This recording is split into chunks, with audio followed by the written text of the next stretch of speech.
Hello, everybody. My name is Mahael Abdul-Qawi. I'm the founder and representative of the Accountability Party for Human Rights, a political vanguard organization comprised of individuals who have chosen a path of self-awareness and self-understanding to become something more for themselves, for their loved ones, family, friends, and then if they can, to the community around them. In this video, I want to talk about something that is currently happening in the manosphere red pill community of YouTube. And I'm not here to talk about this drama to gossip or to feed into the flames or of the discussion. If anything, I want to add a perspective to the discussion that I think is important, and it feeds into something that I brought up a couple times on this channel, and that is the imbalance right now that we have of masculine and feminine energy.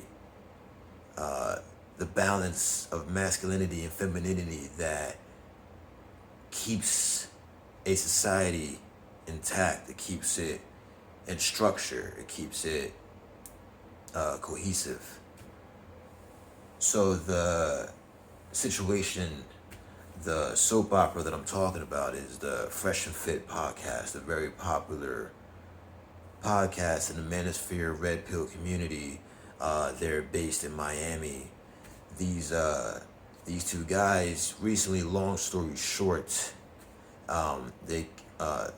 they do this thing where they kick off women who are disrespectful or that they deem disrespectful. And a lot of times you get where they're coming from, where they kick these women off. It's normally because they're interrupting per se. And it's because of that as to why the main host, he kicks them off the podcast in a manner where it's often dramatic and Jerry Springer, like if you guys remember Jerry Springer or Maury or those kind of shows. So recently he kicked off a Afro-American woman, beautiful black woman. I believe she's a rapper or an influencer. She goes by the name of Asia Doll, if I'm familiar.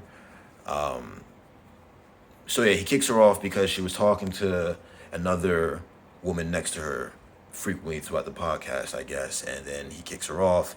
And then it became this conversation of him disrespecting black women. And then it turned into people diving into their previous videos where they found them talking about why they don't date black women and why that's not their preference, et cetera, becoming this whole conversation that he pretty much that they hate black women, and it's been causing a lot of outcry. And I was watching a reaction video to the situation, and they brought up the point of a lot of guys in this manosphere world, they often diss black women. And that's what inspired this video. Not more so the drama, but the question that was brought up in the reaction. And that is where I wanted to connect to the conversation of masculine and feminine. Why do a lot of these men, I don't want to say that they degrade black women, but why do they? Because yes, it is common. They do talk bad about black women and often have the device of to not date black women. And it is a common thing in American society that black women are abrasive, loud, masculine, dominant, strong, et cetera, et cetera. And I just think it's funny that there is a narrative, and then yes, there is a degree of truth in that, regardless if the strength and aggression that they're talking about comes out in what some would call ratchet, or if it comes out in a single independent mom, or whatever the form may be. As long as it is a black woman, it is seen as they're strong and they're this and they're going to be loud and etc., etc. And I just think it's funny that that stigma exists because, again, like so many things in the society, we're constantly talking about the what. The what in this situation is the angry, strong, aggressive black woman. But we're not talking about why this has become a reality, no matter the form. And that's become a case because you find in the black community, true masculinity is dying rapidly between the prison industrial complex, the war on drugs, the war on education in cities throughout the United States has attacked over and over again the masculinity that was in these communities. A masculinity that for most of America's life has been always struggling. Black masculinity has always been fighting, but it was strong. It always had a chance to keep fighting, even when, if anything, it was because it was dark as to why it had to be strong. But it wasn't until the late 60s and the 70s and the 80s and the 90s and fast forward to now where you see this onslaught dominating, and not just through the industrial prison complex and the war on drugs and the war on education, but with third wave feminism, this ideology that women don't need men. It became more dominant, especially in the black communities where all the men are being arrested, all the men are being killed, so the women have to step up. And as they're stepping up because of reasons already, instead of holding on to the mentality that I'm still going to embrace my feminine role, yes, I may have to be a little bit stronger, but I'll still embrace my mother role. You've had this movement brainwashes women into thinking that they can be the father and the mother. And this is where the problem comes in. And this has happened across all races though. But it's especially happened in the black communities because the black family was strong. Do not let the modern hype fool you. Yes, I know our families are pretty much gone at this point. Our family structure is obliterated.